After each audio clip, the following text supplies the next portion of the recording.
కొంతమంది యేసు ప్రభు దేవుడు కాదు అంటే వాళ్ళు దేన్ని ఏ సిద్ధాంతాన్ని నమ్ముతారంటే ఏరియనిజం అనే సిద్ధాంతాన్ని వాళ్ళు నమ్ముతారు. ఏరియనిజం. ఏరియస్ అనే వ్యక్తి యేసుక్రీస్తు ప్రభుల వారు సృష్టించబడ్డాడు, తండ్రి చేత సృష్టించబడ్డాడు కాబట్టి ఆయన దేవుడు కాదు అనే బోధ చేశాడు. ఏరియస్ అనే వ్యక్తి యేసుక్రీస్తు ప్రభుల వారు తండ్రి చేత సృష్టించబడ్డవాడు కాబట్టి ఆయన దేవుడు కాదు, తండ్రి ఒక్కడే దేవుడు. ఈ బోధన పట్టుకున్నారు చాలామంది.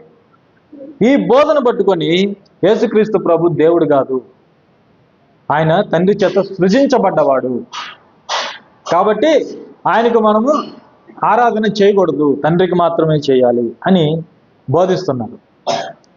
ఒక గ్రూపే ఉంది యేసుక్రీస్తు ప్రభుల వారు దేవుడు కాదనే వాళ్ళు. అయితే వాళ్ళకి తెలియని విషయం ఏంటంటే ఏరియస్ ఏం చెప్పాడంటే తండ్రి చేత సృజించబడ్డవాడు అని చెప్పాడు ఏరియస్. అది ఏరియనిజం అంటే. అయితే బైబిల్లో యోహాను గారు ఏం చెప్పారో తెలుసా? మనకి బైబిల్ ముఖ్యమా, ఏరియస్ ముఖ్యమా? చెప్పండి. మనకి బైబిల్ ముఖ్యమా, ఏరియస్ ముఖ్యమా? మనకి దేవుడు ముఖ్యమా లేకపోతే ఏరియనిజం ముఖ్యమా? మనకి యేసుక్రీస్తు ప్రభు సృష్టించబడ్డవాడు కాదు, మనము సృష్టించబడింది. మనల్ని దేవుడు సృష్టించాడు, ఆదాముని దేవుడు సృష్టించాడు, మనుషులను దేవుడు సృష్టించాడు. అయితే యేసుక్రీస్తు ప్రభుని దేవుడు సృష్టించలా, దేవుడు కన్నాడు. దేవుడు ఏం చేశాడు? కన్నాడు. సృష్టించబడ్డానికి కనడానికి ఎంత తేడా ఉందంటే ఈరోజు మనుషులు రోబోట్స్ని కనుక్కున్నారు, రోబోట్స్ని సృష్టించారు. అంటే మనిషిలాగా పనిచేయడానికి, ఫ్యాక్టరీలో పనిచేయడానికి, వారికి సహాయంగా ఉండడానికి మనుషులు రోబోట్స్ని సృష్టించారు.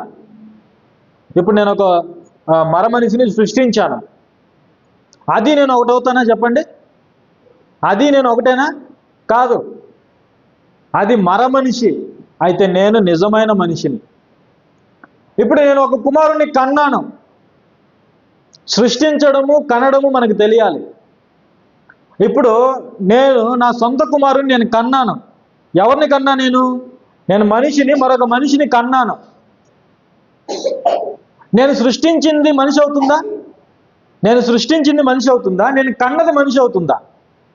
చెప్పండి, ఎవరు మనిషి అవుతారు? నేను కన్నది మనిషి అవుతుంది, నేను సృష్టించింది మనిషి కాలేదు. అలాగే దేవుడు మనుషులను సృష్టించాడు. మనం దేవుడితో సమానం కాదు, మనం దేవుడితో సమానం కాదు. అయితే తండ్రి అయినటువంటి దేవుడు బైబిల్లో ఒకే ఒక కుమారుణ్ణి కన్నాడు.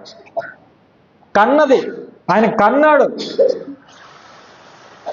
యేసుక్రీస్తు ప్రభువుని సృష్టించలేదు, మనలాగా యేసుక్రీస్తు ప్రభుని సృష్టించలేదు. తండ్రి కన్నాడు.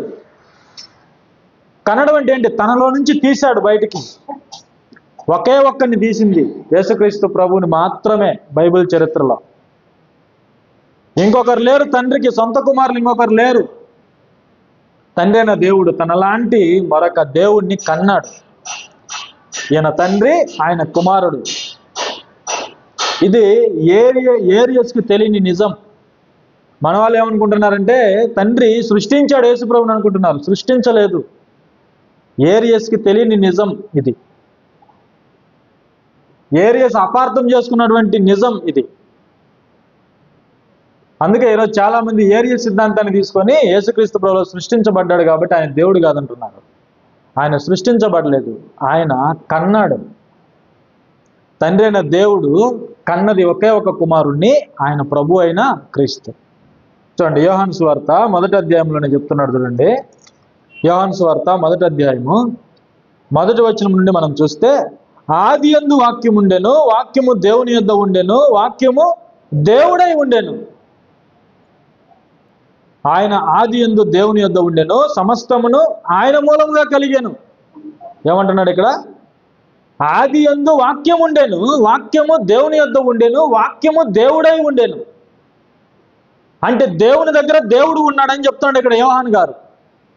దేవుని దగ్గర మరొక దేవుడు ఉన్నాడని చెప్తున్నాడు. దేవుని దగ్గర మరొక దేవుడు ఉన్నాడు, ఆయన వాక్యమైన దేవుడు. ఆయన ఎవరు అని అంటే 14వ వచనంలో యేసుక్రీస్తు ప్రభువు.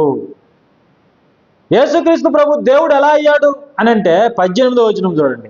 18వ వచనంలో, ఎవడును ఎప్పుడైనాను దేవుణ్ణి చూడలేదు, తండ్రి రొమ్ముననున్న అద్వితీయ కుమారుడే అనే మాట అండర్లైన్ చేసుకోండి.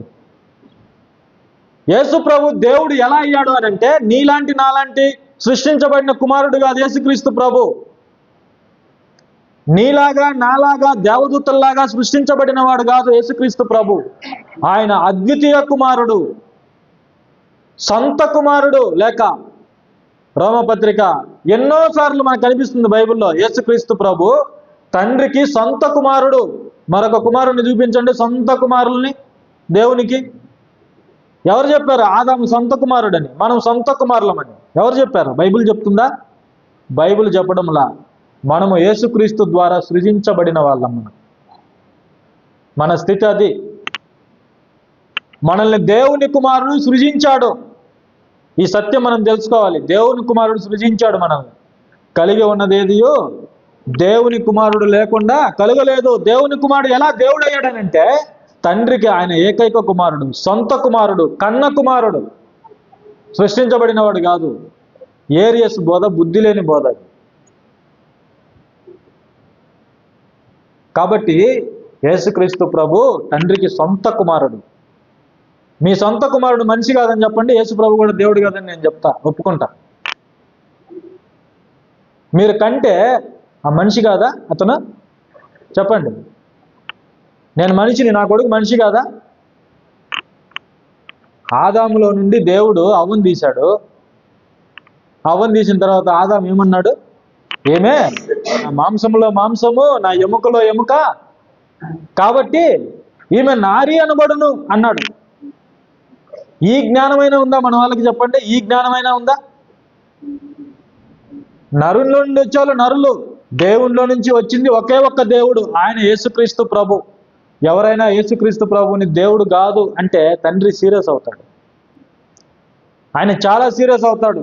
కావాలంటే మీరు యేసుక్రీస్తు ప్రభులు వారు ఉపమానం చెప్పారు. ద్రాక్ష తోట గుత్తకిచ్చి వెళ్ళిపోయాడు యజమాని.